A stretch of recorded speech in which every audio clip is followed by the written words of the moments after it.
मेरे राम का मुकुट भीग रहा है। विद्यानिवास मिश्र, जन्म सन 1925, निधन सन 2005।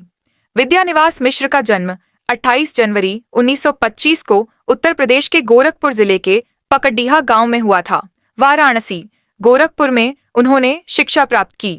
हिंदी के मूर्धन्य साहित्यकार ने अमेरिका, वॉशिंगटन में अध्येता रहे। डिप्रा प्रशासन में सूचना विभाग में कार्यरत रहे। बाद में अध्यापन के क्षेत्र में 1968 से 1977 तक वाराणसी में अध्यापक, कुलपति भी रहे। स्वयं को भ्रमरानंद मानने वाले विद्यानिवास मिश्र हिंदी के प्रतिष्ठित आलोचक, ललित निबंधकार के रूप में जाने गए। मिश्र जी के निबंधों में प्रकृति, लोक तत्व, बौद्धिकता, सर्जनात्मकता, कल्पनाशीलता, काव्यात्मकता, भाषा की सृजनात्मकता एक साथ अंतर्ग्रंथित मिलती है। महाभारत का काव्यार्थ, भारतीय भाषा दर्शन की पीठिका, स्वरूप विमर्श, निबंध संग्रह, गांधी का करुण रस, हिंदी और हम, वाचिक कविता भोजपुरी, साहित्य के सरोकार जैसी प्रसिद्ध रचनाएं उन्होंने लिखी है। मानव जीवन में अनेकानेक चिंताएं व्याप्त हैं।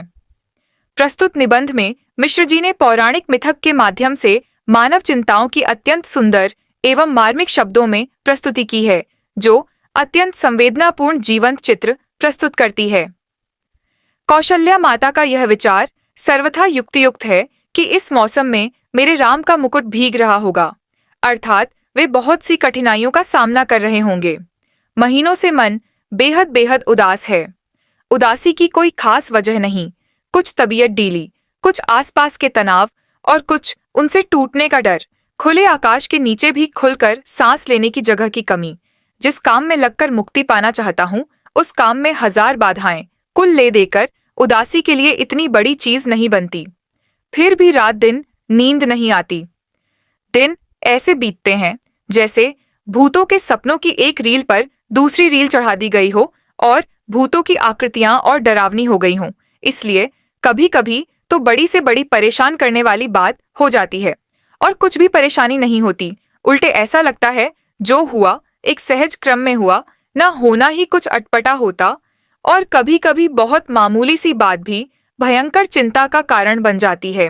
अभी 2-3 रात पहले मेरे एक साथी संगीत का कार्यक्रम सुनने के लिए 9 बजे रात गए।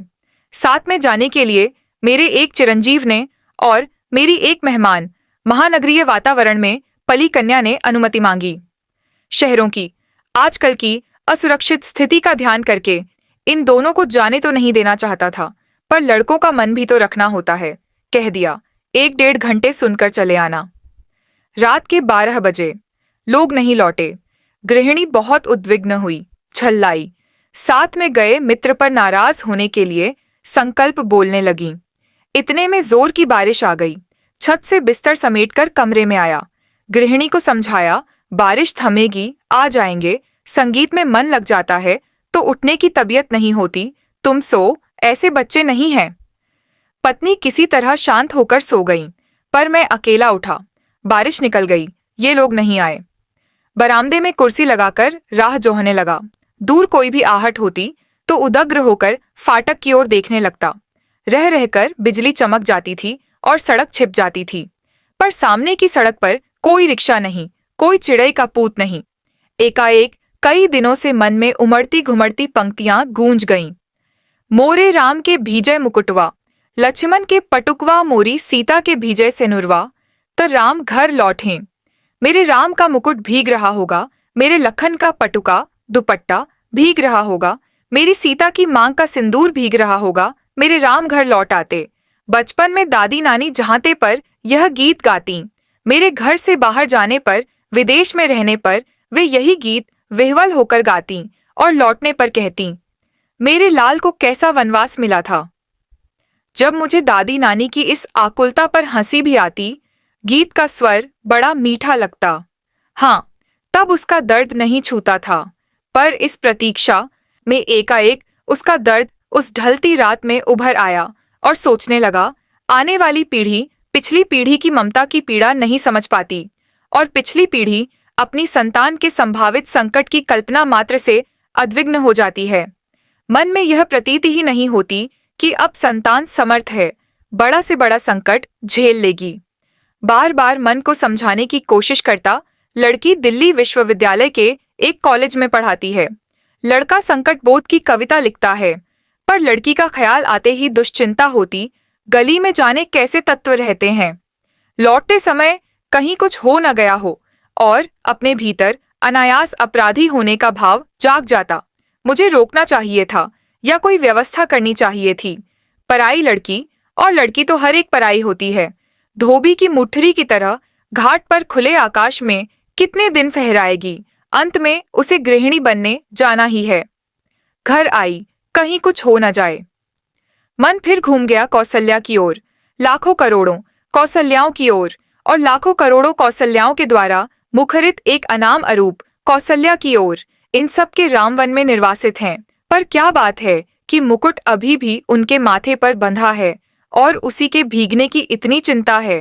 क्या बात है कि आज भी काशी की रामलीला आरंभ होने के पूर्व एक निश्चित मुहूर्त में मुकुट की ही पूजा सबसे पहले की जाती है। क्या बात है कि तुलसीदास ने कानन को सत अवध समाना कहा और चित्रकूट में ही पहुंचने पर उन्हें कली की कुटिल कुचाल दीख पड़ी। क्या बात है कि आज भी वनवासी धनुर्धर राम ही लोकमानस के राजा राम बने हुए हैं। कहीं न कहीं इन सब के बीच एक संगति होनी चाहिए। अभिषेक की बात चली, मन में अभिषेक हो गया और मन में राम के साथ राम का मुकुट प्रतिष्ठित हो गया। मन में प्रतिष्ठित हुआ, इसलिए राम ने राजकीय वेश उतारा, राजकीय रथ से उतरे, राजकीय भोग का परिहार किया, पर मुकुट तो लोगों के मन में था, कौसल्या के मातृ स्नेह में था। वह कैसे उतरता? वह मस्तक पर विराजमान रहा और राम भीगे तो भीगे, मुकुट न भीगने पाए, इसकी चिंता बनी रही।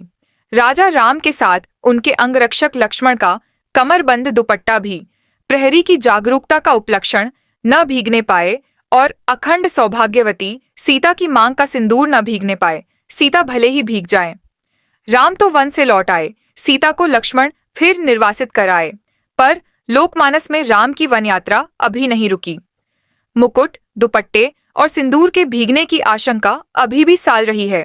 कितनी अयोध्याएं बसी, उजड़ी, पर निर्वासित राम की असली राजधानी, जंगल का रास्ता अपने कांटों, कुशों, कंकड़ों, पत्थरों की वैसी ही ताजा चुभन लिए हुए बरकरार है, क्योंकि जिनका आसरा साधारण गंवार आदमी भी लगा सकता है, वे राम तो सदा निर्वासित ही रहेंगे और उनके राजपाट को संभालने वाले भरत अयोध्या के समीप रहते हुए भी उनमें भी अधिक निर्वासित रहेंगे। निर्वासित ही नहीं, बल्कि एक काल कोठरी में बंद जिलावतनी की तरह दिन बिताएंगे। सोचते सोचते लगा कि इस देश की ही नहीं, पूरे विश्व की एक कौसल्या है, जो हर बारिश में बिसूर रही है, मोरे राम के भीजे मुकुट। मेरे राम का मुकुट भी रहा होगा। मेरी संतान, ऐश्वर्य की अधिकारिणी संतान वन में घूम रही है, उसका मुकुट, उसका ऐश्वर्य भीग रहा है। मेरे राम कब घर लौटेंगे? मेरे राम के सेवक का दुपट्टा भीग रहा है, पहरुए का कमरबंद भीग रहा है, उसका जागरण भीग रहा है। मेरे राम की सहचारिणी सीता का सिंदूर भीग रहा है, उसका अखंड सौभाग्य भीग रहा है। मैं कैसे धीरज धरूं? मनुष्य की इस सनातन नियति से एकदम आतंकित हो उठा। ऐश्वर्य और निर्वासन दोनों साथ साथ चलते हैं। जिसे ऐश्वर्य सौंपा जाने को है, उसको निर्वासन पहले से बदा है।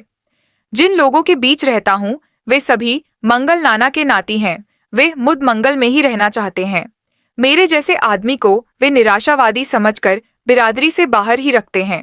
डर लगता रहता है कि कहीं उड़कर उन्हें भी दुख न लग जाए।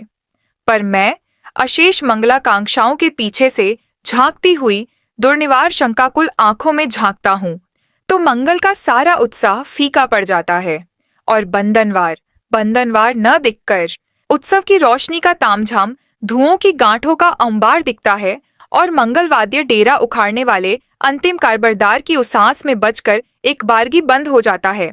लागती अवध भयावह भारी, मानहु कालराति अंधियारी, घोर जंतु संपूर्ण नारी, डर पही एक ही एक निहारी।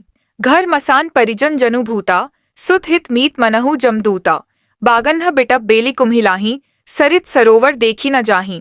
कैसे मंगलमय प्रभात की कल्पना थी और कैसी अंधेरी काल रात्रि आ गई है। एक दूसरे को देखने से डर लगता है। घर मसान हो गया है, अपने ही लोग भूत प्रेत बन गए हैं, पेड़ सूख गए हैं, लताएं कुम्हला गई हैं, नदियों और सरोवरों को देखना भी दुस्सह हो गया है, केवल इसलिए कि जिसका ऐश्वर्य से अभिषेक हो रहा था वह निर्वासित हो गया। उत्कर्ष की ओर उन्मुख समष्टि का चैतन्य अपने ही घर से बाहर कर दिया गया। उत्कर्ष की, मनुष्य की ऊर्ध्वान्मुख चेतना की यही कीमत सनातन काल से अदा की जाती रही है। इसीलिए जब कीमत अदा कर ही दी गई तो उत्कर्ष कम से कम सुरक्षित रहे, यह चिंता स्वाभाविक हो जाती है। राम भीगे तो भीगे, राम के उत्कर्ष की कल्पना न भीगे, वह हर बारिश में, हर दुर्दिन में सुरक्षित रहे। नर के रूप में लीला करने वाले नारायण निर्वासन की व्यवस्था झेलें, पर नर रूप में उनकी ईश्वरता का बोध दमकता रहे, पानी की बूंदों की झालर में उसकी दीप्ति छिपने न पाए। उस नारायण की सुखसेज बने अनंत के अवतार लक्ष्मण भले ही भीगते रहें, उनका दुपट्टा, उनका अहर्निश जागर न भीजे। शेषी नारायण के ऐश्वर्य का गौरव अनंत शेष के जागर संकल्प से ही सुरक्षित हो सकेगा, और इन दोनों का गौरव जगत जननी आद्या शक्ति के अखंड सौभाग्य सीमंत सिंदूर से रक्षित हो सकेगा। उस शक्ति का एकनिष्ठ प्रेम पाकर राम का मुकुट है, क्योंकि राम का निर्वासन वस्तुतः सीता का दोहरा निर्वासन है। राम तो लौटकर राजा होते हैं, पर रानी होते ही सीता राम द्वारा वन में निर्वासित कर दी जाती है। राम के साथ लक्ष्मण हैं, सीता हैं। सीता वन्य पशुओं से घिरी हुई विजन में सोचती हैं, प्रसव की पीड़ा हो रही है, कौन इस बेला में सहारा देगा, कौन प्रसव के समय प्रकाश दिखलाएगा, कौन मुझे संभालेगा, कौन जन्म के गीत गाएगा। कोई गीत नहीं गाता। सीता जंगल की सूखी लकड़ी बीनती है, जलाकर आजोर करती है और जुड़वां बच्चों का मुंह निहारती हैं। दूध की तरह अपमान की ज्वाला में चित्त कूद पड़ने के लिए उफनता है, और बच्चों की प्यारी और मासूम सूरत देखते ही उस पर पानी के छांटे पड़ जाते हैं, उफान दब जाता है। पर इस निर्वासन में भी सीता का सौभाग्य अखंडित है। वह राम के मुकुट को तब भी प्रमाणित करता है। मुकुटधारी राम को निर्वासन से भी बड़ी व्यथा देता है, और एक बार अयोध्या जंगल बन जाती है, स्नेह की रसधार रेत बन जाती है, सब कुछ उलट पुलट जाता है। भव भूति के शब्दों में पहचान की बस एक निशानी बच रहती है, दूर ऊंचे खड़े तटस्थ पहाड़, राम मुकुट में जड़े हीरों की चमक के सैकड़ों शिखर, एकदम कठोर, तीखे और निर्मम पुरा यत्र स्त्रोतः पुलिन मधुना तत्र सरिताम विपर्यासम यातो घन विरल भावः क्षितिरुहाम बहो कालाद दृष्टम ह्यपर्मिव मन्ये बनमिदम निवेशः शैलाणाम तदिदमिति बुद्धिम दृढ़यति। राम का मुकुट इतना भारी हो उठता है कि राम उस बोझ से कराह उठते हैं, और इस वेदना के चीत्कार में सीता के माथे का सिंदूर और दमक उठता है, सीता का वर्चस्व और प्रखर हो उठता है। कुर्सी पर पड़े पड़े यह सब सोचते सोचते 4 बजने को आए। इतने में दरवाजे पर हल्की सी दस्तक पड़ी। चिरंजीव निचली मंजिल से ऊपर नहीं चढ़े। सहमी हुई कृष्णा, मेरी मेहमान लड़की, बोली, दरवाजा खोलिए। आंखों में इतनी कातरता कि कुछ कहते नहीं बना, सिर्फ इतना कहा कि तुम लोगों को इसका क्या अंदाज होगा कि हम कितने परेशान रहे हैं। भोजन दूध धरा रह गया, किसी ने भी छुआ नहीं। मुंह ढांपकर सोने का बहाना शुरू हुआ। मैं भी स्वस्थ की सांस लेकर बिस्तर पर पड़ा, पर अर्धचेतन अवस्था में फिर जहां खोया हुआ था वहीं लौट गया। अपने लड़के घर लौट आए, बारिश से नहीं संगीत से भीगकर। मेरी दादी नानी के गीतों का राम, लखन और सीता अभी भी वन वन भीग रहे हैं। तेज बारिश में पेड़ की छाया और दुखद हो जाती है। पेड़ की हर पत्ती से टप टप बूंदें पड़ने लगती हैं। तने पर टिके तो उसकी हर नस नस से आप्लावित होकर पीठ गलाने लगती है। जाने कब से मेरे राम भीग रहे हैं और बादल हैं कि मूसलाधार ढरकाए चले जा रहे हैं। इतने में मन में एक चोर धीरे से फुसफुसाता है, राम तुम्हारे कब से हुए तुम, जिसकी बुनाहट पहचान में नहीं आती, जिसके व्यक्तित्व के ताने वाने तार तार होकर अलग हो गए हैं। तुम्हारे कहे जाने वाले कोई हो भी सकते हैं कि वह तुम कह रहे हो, मेरे राम। और चोर की बात सच लगती है। मन कितना भंटा हुआ है, मनचाही और अनचाही दोनों तरह की 1000 चीजों में। दूसरे कुछ पतियाएं भी, पर अपने ही भीतर प्रतीति नहीं होती कि मैं किसी का हूं या कोई मेरा है। पर दूसरी ओर यह भी सोचता हूं कि क्या बार बार विचित्र से अनमनेपन में अकारण चिंता किसी के लिए होती है? वह चिंता क्या पराये के लिए होती है? वह क्या कुछ भी अपनी नहीं है? फिर इस अनमनेपन में ही क्या राम अपनाने के लिए हाथ नहीं बढ़ाते आए हैं? क्या न कुछ होना और न कुछ बनाना ही अपनाने की उनकी बढ़ी हुई शर्त नहीं है? तार टूट जाता है, मेरे राम का मुकुट भीग रहा है, यह भीतर से कहाँ पाऊं? अपनी उदासी से ऐसा चिपकाव, अपने संकरे से दर्द से ऐसा रिश्ता, राम को अपना कहने के लिए केवल उनके लिए भरा हुआ हृदय कहाँ पाऊं? मैं शब्दों के घने जंगलों में हिरा गया हूँ। जानता हूँ, इन्हीं जंगलों के आसपास किसी टेकड़ी पर राम की पर्णकुटी है, पर इन उलझाने वाले शब्दों के अलावा मेरे पास कोई राह नहीं। शायद सामने उपस्थित अपने ही मनोराज्य के युवराज, अपने बचे खुचे स्नेह के पात्र, अपने भविष्यत के संकट की चिंता में राम के निर्वासन का जो ध्यान आ जाता है, उनसे भी अधिक एक बिजली से जगमगाते शहर में एक पढ़ी लिखी चंद दिनों की मेहमान लड़की के एक रात कुछ देर से लौटने पर अकारण चिंता हो जाती है। उसमें सीता का ख्याल आ जाता है। वह राम के मुकुट या सीता के सिंदूर के भीगने की आशंका से जोड़े न जोड़े आज की दरिद्र अर्थहीन उदासी को कुछ ऐसा अर्थ नहीं दे देता जिससे जिंदगी ऊब से कुछ उबर सके। और इतने में पूरब से हल्की उजास आती है और शहर के इस शोर भरे ब्यावान में चक्की के स्वर के साथ चढ़ती उतरती जैतसार गीती हल्की सी सिहरन पैदा कर जाती है। मोरे राम के भीजे मुकुटवा और अमचूर की तरह विश्वविद्यालयी जीवन की नीरसता में सूखा मन कुछ जरूर ऊपरी सतह पर ही सही भीगता नहीं तो कुछ नम तो जरूर ही हो जाता है, और महीनों की उमड़ी घुमड़ी उदासी बरसने बरसने को आ जाती है। बरस न पाए यह अलग बात है, कुछ भीतर भाप हो तब न बरसे, पर बरसने का यह भाव जिस ओर से आ रहा है उधर राह होनी चाहिए। इतनी असंख्य कौशल्याओं के कंठ में बसी हुई जो एक अरूप ध्वनिमयी कौशल्या है, अपनी सृष्टि के संकट में उसके सतत उत्कर्ष के लिए आकुल, उस कौशल्या की ओर, उस मानवीय संवेदना की ओर ही कहीं राह है, घास के नीचे दबी हुई। पर उस घास की महिमा अपरंपार है। उसे तो आज वन्य पशुओं का राजकीय संरक्षित क्षेत्र बनाया जा रहा है। नीचे ढंकी हुई राह तो सैलानियों के घूमने के लिए, वन्य पशुओं के प्रदर्शन के लिए, फोटो खींचने वालों की चमकती छवि यात्राओं के लिए बहुत ही रमणीक स्थली बनाई जा रही है। उस राह पर तुलसी और उनके मानस के नाम पर बड़े बड़े तमाशे होंगे, फुलझड़ियां दगेंगी, सैर सपाटे होंगे, पर वह राह ढकी ही रह जाएगी। केवल चक्की का स्वर, श्रम का स्वर, ढलती रात में, भीगती रात में अनसोए वात्सल्य का स्वर राह तलाशता रहेगा। किस ओर राम मुड़े होंगे बारिश से बचने के लिए? किस ओर, किस ओर? बता दो सखी।